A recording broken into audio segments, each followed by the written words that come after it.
Bonsoir à toutes et à tous, ravi de vous retrouver pour ce nouveau numéro de T'es dans le match, votre émission foot 100% consacrée à l'actualité du Stade Brestois 29, avec en plateau aujourd'hui Adrian Prigent, journaliste au Télégramme. Salut Adrian. Salut Ludo, salut à tous.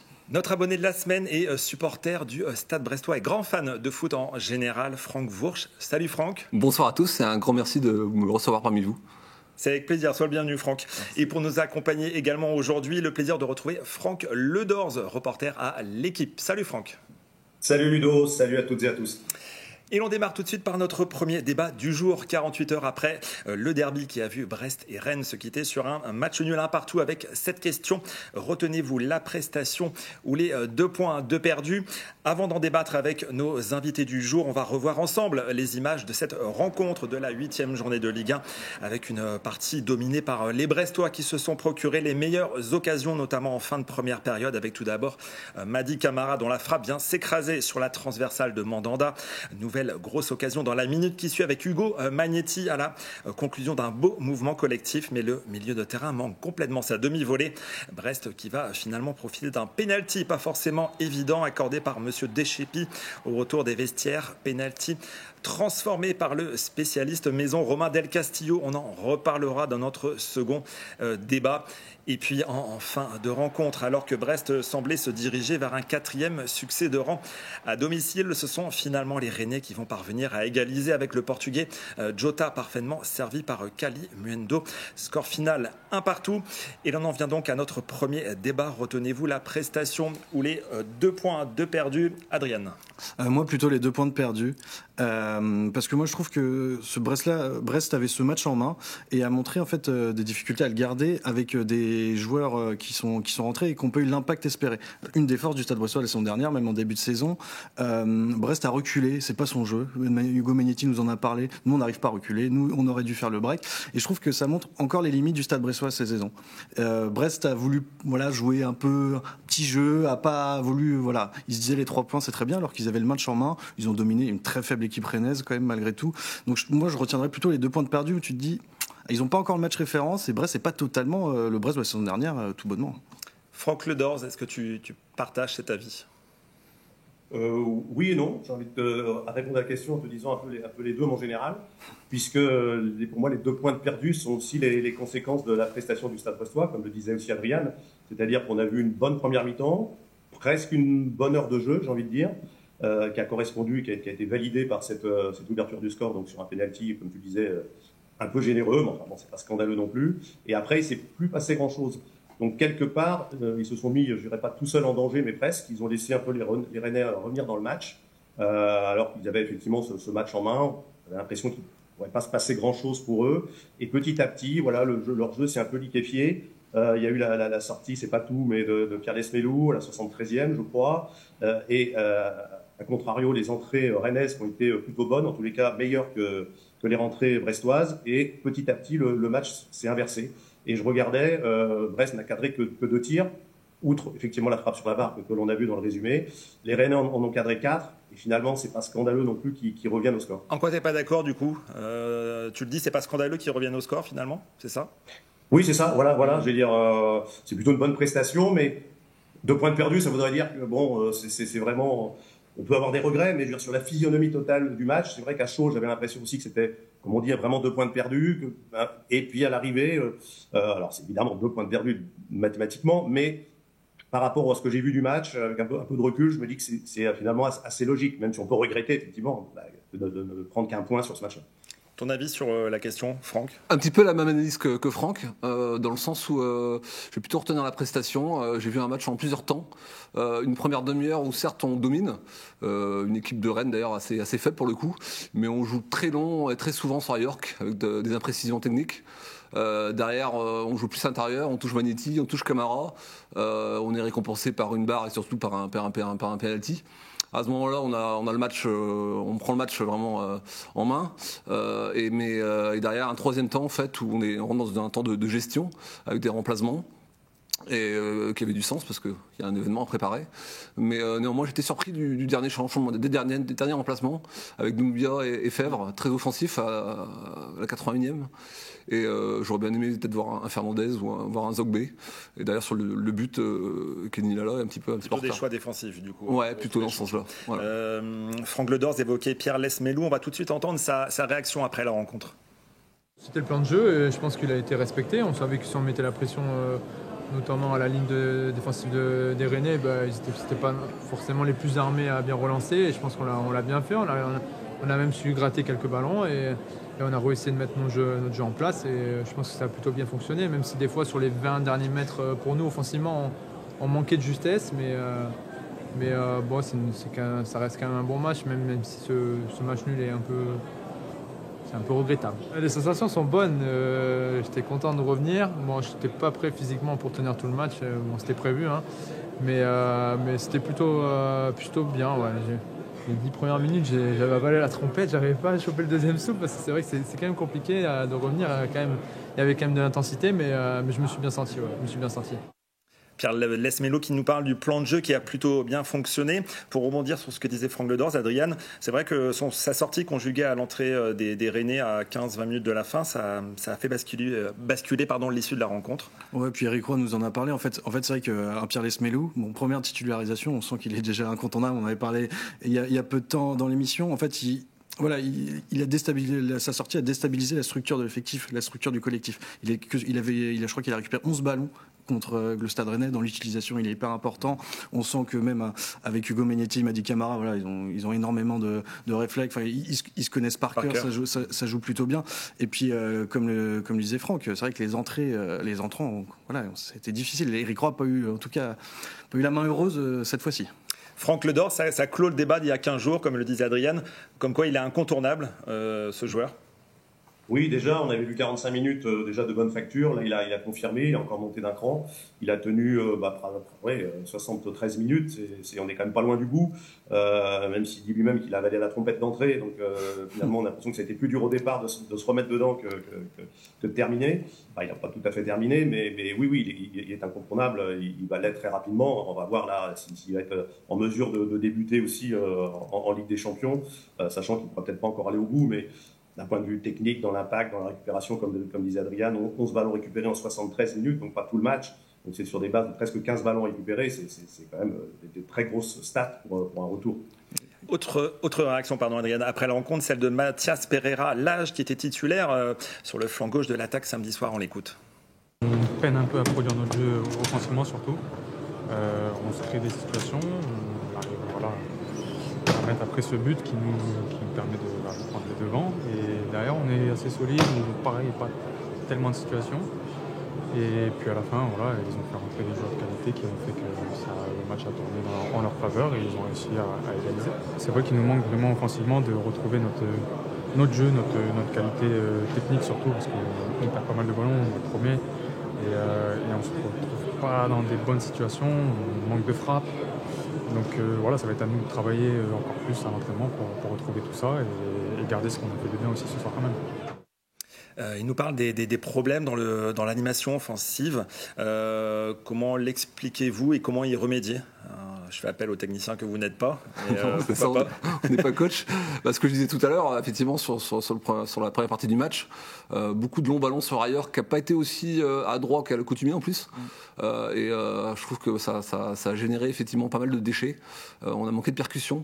Le fait aussi qu'on n'avait pas Simon ni Baldé, en fait, qui apporte aussi quelque chose de différent en termes de puissance, en termes de rapidité.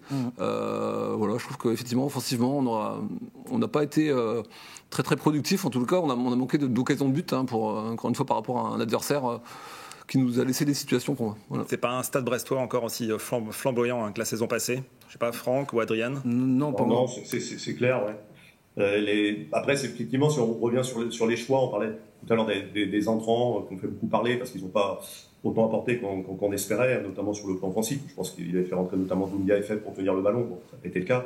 Pour revenir effectivement aux titulaires, oui, un garçon comme Siba a fait défaut. Et si vous regardez la structure offensive, les trois de devant, il n'y avait aucun joueur vraiment pour prendre la profondeur.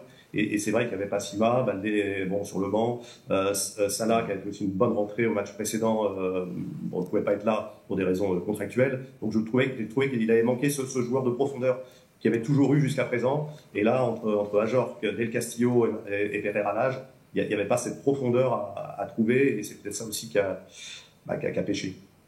Adrien, tu voulais. Parfois, Brest, oui, un jeu stéréotypé, comme on en parlait. Et Ludovic Ajorc, on l'a vu en seconde période, il était fatigué, il a pu faire tous ses efforts, là où il est très important. Et puis, un peu de maladresse, malgré tout. Mathias Pereira, là, j'en parle aussi, c'est qu'il manque aussi un peu cette qualité technique. On en parle de tirs cadrés, c'est vrai qu'il n'y a pas eu 1000 occasions au Stade brestois. Et puis, le pénalty, il est un peu heureux, c'est une frappe un peu lointaine. Donc, oui, c'est ce qui manque pour le moment. Au-delà de la profondeur, il y a aussi de la justesse dans les passes. Il y a le petit décalage, ou même la frappe pas forcément bien senti. Ouais, je trouve que Brest manque là-dedans. Au bilan pour ce premier débat, ça fait 2 points de perdus pour Adrien, c'est ça ? C'est ça. Pour Franck ? Prestation plutôt. Prestation. Et Franck à Paris ? Les deux, comme ça on a tout. Match nul. Allez, avant de passer au débat suivant, jeter un œil au classement de cette Ligue 1 avec Brest qui occupe la 10e place à l'issue de cette 8e journée avec 10 points, tout comme Nice, son prochain adversaire en championnat, Nantes et Strasbourg.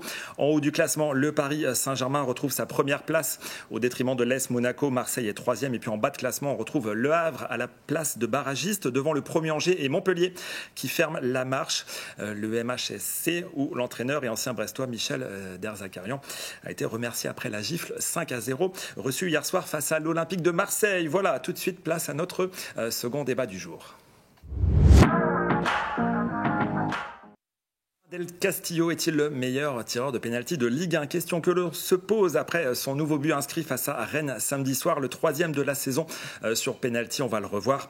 C'était à la 54e minute avec un tir puissant du gauche sous la transversale de Steve Mandanda. Est-il actuellement le meilleur tireur de pénalty de Ligue 1 ? On va voir, messieurs, si vous avez bossé vos stats avant de venir. Qui est chaud, qui se lance ? Oui, je peux. Vas-y, Franck.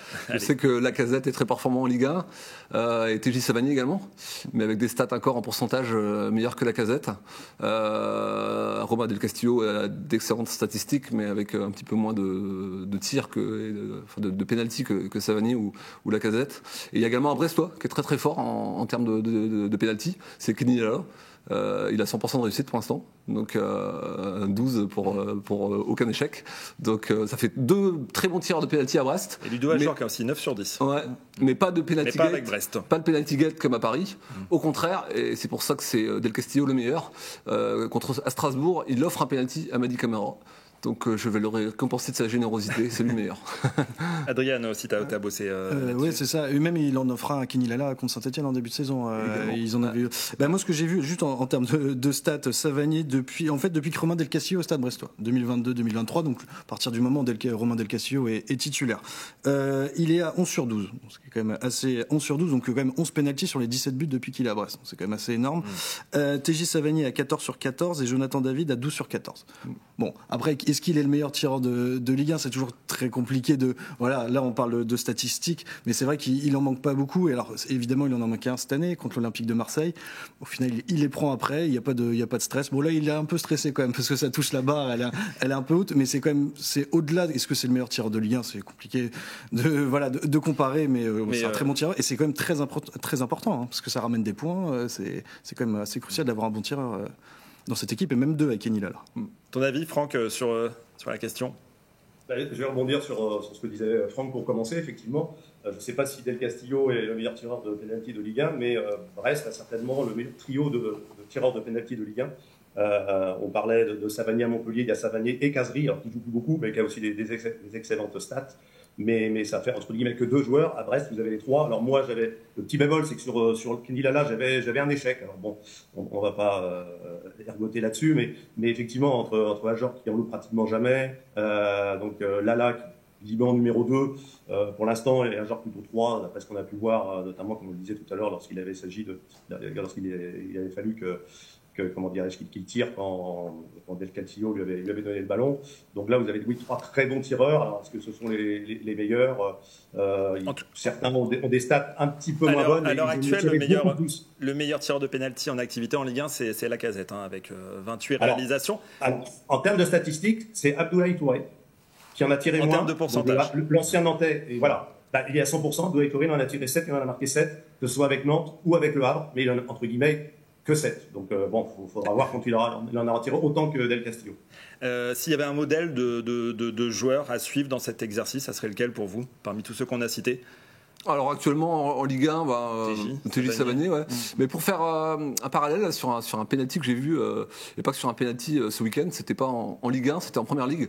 J'ai regardé Liverpool-Chelsea. Et Liverpool ouvre le score par Mo Salah. Et c'est le penalty un peu comparable à ce qu'a fait Del Castillo. Et au-delà du penalty, je trouve que des fois, il y a du Mo Salah dans Del Castillo. Ah oui. Ouais. Alors, bien sûr, avec une certaine réserve, parce que c'est un top joueur. Mais on retrouve cet ailier droit avec son pied gauche. Et d'ailleurs, le deuxième but, c'est une passe magnifique de Mo Salah et que Del Castillo pourrait nous faire. Maîtrise également. Ouais, tout à fait. Voilà. Romain Del Castillo, tu l'as évoqué, qui avait raté son premier penalty face à Marseille au mois d'août dernier. On va le revoir, tiens, rapidement. Il avait ce jour-là choisi le côté droit. Et ce qu'on remarque sur la saison, alors on n'a pas tous les droits pour les images, donc c'est que face à Paris, il le tire au milieu à mi-hauteur, face à Saint-Etienne à gauche à ras de terre, face à Rennes en force sous la barre côté droit. Cette faculté à varier ces zones de frappe, c'est un vrai atout, ça, pour un tireur de pénalty, Franck? Ou en général, ils ont plutôt un côté préférentiel? Effectivement, si vous voulez vraiment être très fort, c'est de ne pas avoir de côté préférentiel, sinon ça serait un peu trop facile. Et pour revenir à ta question initiale, peut-être le meilleur tir de pénalty, alors il n'est plus là, mais c'est peut-être Neymar, parce que Neymar, effectivement, il avait telle technique qu'il attendait vraiment le tout dernier moment pour savoir où allait partir le gardien. Et si le gardien partait pas, il la mettait tranquillement, parce que les gardiens souvent attendaient aussi le dernier moment, et puis dès que le gardien partait. Donc voilà, quand vous avez... Ouais, mais Gauthier Larsonneur avait réussi à le tromper, Neymar, quand même. Faut se souvenir, Franck. Gauthier Larsonneur l'avait trompé et mis en échec, justement, en faisant un coup de bluff à Le Blé. Sur un match très important, en plus, pour le maintien. Tout à fait. On avait même comparé à l'époque. Je me souviens, Larsonneur un petit peu à Landreau, qui avait fait échec à Ronaldinho à l'époque.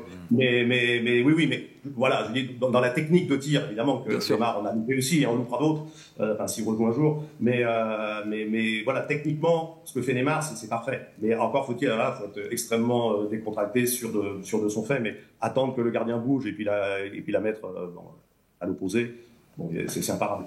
Plus globalement, comment vous jugez ses performances depuis le début de saison? Il l'a dit en conférence, en interview d'après-match, qu'il n'était pas à 100% jusqu'à là physiquement. C'est un joueur qui a besoin d'être à 100% pour performer. Oui, il a besoin de ça parce qu'en fait, c'est une carrière quand même un peu émaillée par les blessures. La saison dernière, il n'est pas blessé et il fait la meilleure saison de sa carrière. Là, c'est vrai que depuis le début de la saison, Romain Del Castillo, on n'en parlait pas beaucoup, que ce soit positivement ou négativement. Il n'a pas fait de gros matchs pour le moment. Il était limite peut-être meilleur en début de saison quand Brest perdait un peu plus. On parle beaucoup d'Abdallah Sima, de Ludovic Ajorc. Alors là, j'ai trouvé plutôt pas mal. Je pense que c'est l'offensif qui a le plus apporté, avec sa belle patte gauche. On parlait sur la comparaison avec Mo Salah, mais c'est vrai qu'il fait comme il casse des lignes, il trouve bien Ludovic Ajorc, et puis sur coup de pied arrêté, il est très important pour une équipe de Brest qui marque souvent sur coup de pied arrêté. Donc oui, Romain Del Castillo, il doit monter en puissance, et Eric Roy le rappelait aussi. Il compte beaucoup sur lui. Si je peux me permettre, Adrien, je pense que c'est un garçon aussi qui a une connexion assez forte dans le jeu avec Pierre Lesmelou. Et son retour n'est pas indifférent au fait qu'il va encore monter en flèche Del Castillo. Oui, 2 joueurs techniques, ils comprennent le même football, ils jouent le même football, c'est plus facile. Et Franck, pour conclure là-dessus, un Del Castillo en forme, c'est là aussi un joueur incontournable au Stade brestois? Oui, bien sûr, c'est le meilleur attaquant la saison dernière, même si les Mounier, Satriano vont aussi faire une bonne saison, mais lui, il était au-dessus clairement, et comme disait Adrien, c'était un début de saison un peu mitigé, et au-delà de sa performance technique, parce qu'il a quand même été dans tous les bons coups, et je trouve parfois, mais bon, c'est fait sans doute sciemment, parfois Eric Roy un peu dur avec lui, souvent quand on l'interroge après une bonne performance de Del Castillo, bon, il le connaît mieux que nous, sans doute qu'il veut surtout pas le flatter publiquement, donc à chaque fois, plutôt que rebondir sur ce qu'on aimerait qu'il nous dise, qu'il est plutôt bon et intéressant, il y a toujours une réserve. L'année dernière, c'est pareil, quand il marchait très bien, il disait oui, c'est pas mal, les gens l'attendent plus, et c'est encore ce qu'il a dit. Mais moi, ce que j'ai aimé dans son match, c'est aussi ses duels. À un moment donné, à la mi-temps, il avait gagné, je crois, ses 4 duels aériens. Alors, certes, c'était face à Truffert le plus souvent, qui n'est pas non plus un géant, mais quand même, Truffert, c'est un joueur international, on le voit ou non, c'est quand même du très bon calibre de Ligue 1. Et j'ai trouvé que dans les duels, et parfois ce qu'on avait pu lui reprocher, notamment son entraîneur, de ne pas forcément faire toujours les efforts défensifs, là j'ai trouvé qu'il avait aussi beaucoup bossé, Et j'ai trouvé donc Eric Roy un petit peu sévère, mais il est dans son rôle et dans son registre aussi de ne pas trop flatter ses joueurs pour pas qu'ils s'enflamment, comme on dit si souvent. Merci Franck, le temps file. Il est temps de passer à notre troisième et dernier débat du jour. Avec cette question, Brest a-t-il des raisons d'y croire face au Bayer Leverkusen en Ligue des Champions? À 48 heures de ce match au sommet face aux champions d'Allemagne en titre, faut-il se raccrocher à un miracle ou bien au contraire y a-t-il des raisons d'être optimiste? Et pour cela, je vais commencer par donner la parole à Franck, en plateau, qui, pour être honnête, m'a bluffé par sa connaissance du foot en général et notamment de cette équipe de Leverkusen. Merci beaucoup Ludo. Effectivement, En plus que moi en tout cas. Ouais, je suis d'assez près le Bayer Leverkusen et c'est une équipe qui a une puissance offensive vraiment impressionnante. Tout le monde peut marquer dans cette équipe. L'année dernière, ils sont champions assez facilement. Le meilleur buteur, le surpuissant nigérian Boniface, n'a que 14 buts. Ils sont très très forts, notamment sur les côtés, avec leur piston qui joue en 3-4-2-1. Un peu comme Rennes d'ailleurs au début de match, mais bon, ça va être un niveau au-dessus. Et je pense que si on ne monte pas le curseur, ça va être très compliqué. Je pense notamment au début de match contre Salzbourg, on en parle un petit peu en off avec Adrien. Si on joue comme ça, on va prendre le bouillon. Je me rappelle notamment sur le flanc droit où Kenny Lala est tout seul face à deux joueurs régulièrement. Là, si vous vous retrouvez face à Grimaldo et Florian Wirtz en 2 contre 1, ça peut être très très compliqué. Donc les couloirs par contre sont à la fois leurs points forts, mais à la fois aussi c'est là qu'ils sont plus vulnérables parce qu'ils laissent beaucoup d'espace dans le dos et ça il faut savoir en profiter avec des joueurs qui vont prendre la profondeur comme Simo, comme Baldé, et ils sont moins forts aussi en défense. Donc en gros très fort offensivement, ouais. D'ailleurs ça se vérifie en championnat avec 18 buts inscrits, par contre 13 buts encaissés, donc il y a de la place derrière. C'est quand même une montagne qui se présente face au Stade Brestois mercredi soir, Adrien. Bah évidemment, et puis Franck parlait de Florian Wirtz, à un moment donné il était dans le groupe quand même ce week-end, quand même un peu le métronome, la pépite allemande, un des plus gros prospects. 130 millions d'euros. Ouais, c'est un très bon joueur de football. Puis Xabi Alonso, ce qu'il a amené à ce club-là, on en parlait à Leverkusen, donc c'est-à-dire jamais un titre. Là, ils font le premier titre de Bundesliga, aucune victoire. C'est vrai qu'ils ont démarré la saison avec une défaite face à Leipzig, ça faisait un petit moment qu'ils n'en avaient pas eu. Tu parlais de leur défense où ils ont 0 clean sheet quand même cette saison en Bundesliga. Alors ils ont quand même 2 clean sheets en Ligue des Champions, dont un contre l'AC Milan, donc faut pas oublier non plus que voilà, c'est comme une assez forte équipe, et c'est une équipe qui ce que j'avais lu, qui prend beaucoup de buts sur coup de pied arrêté, et que c'est une des forces malgré tout du Stade Brestois. Alors c'est peut-être là, mais oui évidemment. Après Sturm Graz et Salzbourg, là, on monte énormément le curseur. Le Bayer Leverkusen, c'est un mastodonte. Je pense qu'ils visent peut-être potentiellement les 8 premières places de la Ligue des Champions cette saison. Et ils en ont passé 4 avant à Rotterdam, lors de la première journée. Franck, est-ce que la marche est définitivement trop haute ou est-ce qu'il y a des raisons d'espérer? Il y a toujours des raisons d'espérer. Déjà, ça va être un choc, puisque ce sont 2 équipes qui ont gagné leurs 2 premiers matchs, qui sont dans les 8 aujourd'hui qualifiés. Alors, c'est vrai. Ils sont au début de la compétition. C'est-à-dire juste pour prendre l'anecdote, sur les aujourd'hui 8 qualifiés, vous avez 6 vainqueurs déjà de Ligue des Champions et 2 qui n'ont pas gagné, c'est donc Leverkusen et Brest. Donc peut-être que nous avons dans ce match une des 2 équipes qui rajoutera son nom au palmarès.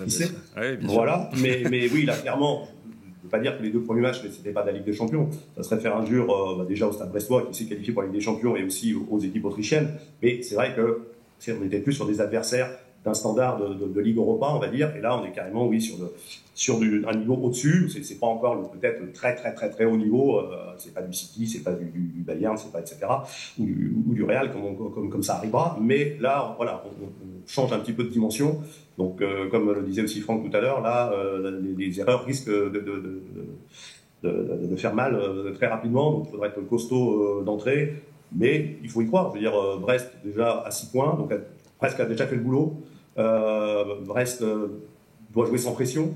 Là, ils n'ont plus la pression tellement du résultat. Donc, ça peut que des bonnes choses pour ce match-là, même si ça va être effectivement extrêmement compliqué.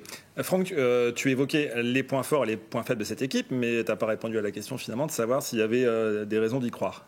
Ah oui, j'ai envie d'y croire. J'ai vraiment envie d'y croire. J'y ai pas cru il y a un an. Pour raconter, j'étais dans la voiture avec mon fiston. On était 3e de Ligue 1 donc en octobre. Brest. Oui, voilà, Brest. D'accord. Oui. Et il me dit, avec son innocence, sa candeur, papa, tu crois qu'à la fin de la saison, on peut être 3e et être en Ligue des Champions? Et moi, en grand connaisseur du foot, je lui dis, mais non, c'est pas possible, tu rêves. Si on est en Europa League, c'est maximum. Et ben voilà, le rêve continue, on n'est pas au bout du rêve, on est en Ligue des Champions. Et aujourd'hui, cette histoire, elle est folle pour tous les Brestois, je pense. Pour moi, c'est un peu comme une histoire d'amour inattendue, surpuissante, un énorme coup de foudre. Voilà, et on a le cœur qui bat, et même un peu des papillons dans le ventre à chaque match qui arrive. Et pour ça, j'ai envie d'y croire. Tu as dit tout à l'heure que c'était une montagne à gravir. On est peut-être des marins, mais moi je suis persuadé qu'on peut l'escalader. Voilà. Et Franck le disait, c'est vrai qu'ils vont jouer ce match absolument sans pression. Il n'y a rien à perdre, il y a tout à gagner. En fait, ce qui est un peu là contre Leverkusen, voilà, t'as les 6 points, t'as quand même une belle différence de but. On verra à la fin, mais ça peut peut-être servir. Mais en fait, je pense que c'est commencer à parvenir un peu à faire douter cette équipe de Bayer Leverkusen, qui, je pense, aura la possession évidemment. Franck en parlait. Je pense qu'il faudra un bon retour d'Abdallah Sima et de Mama Baldé pour les contrer dans leur dos. Je pense aussi que dans le cœur du jeu, si je peux me permettre, avec le retour encore de Pierre Lesmelou, ce trident qu'on connaît et qui a même bousculé le PSG au parc, je pense qu'on peut vraiment exister. Eux, ils sont qu'à 2 finalement avec Xhaka notamment au milieu et Heinrich, et je pense qu'on peut vraiment les manger dans le cœur du jeu. Enfin, on peut de là. Et ce sera le mot de la fin. Désolé messieurs. Un grand merci à tous les trois. Merci Franck. Franck Ledors à Paris, Franck Vourchamp-Plateau, Adrien Prigent. Lundi prochain à ma place, vous retrouverez Anthony Berthoud entouré de tous ses invités. D'ici là, excellente semaine à toutes et à tous. Bye bye.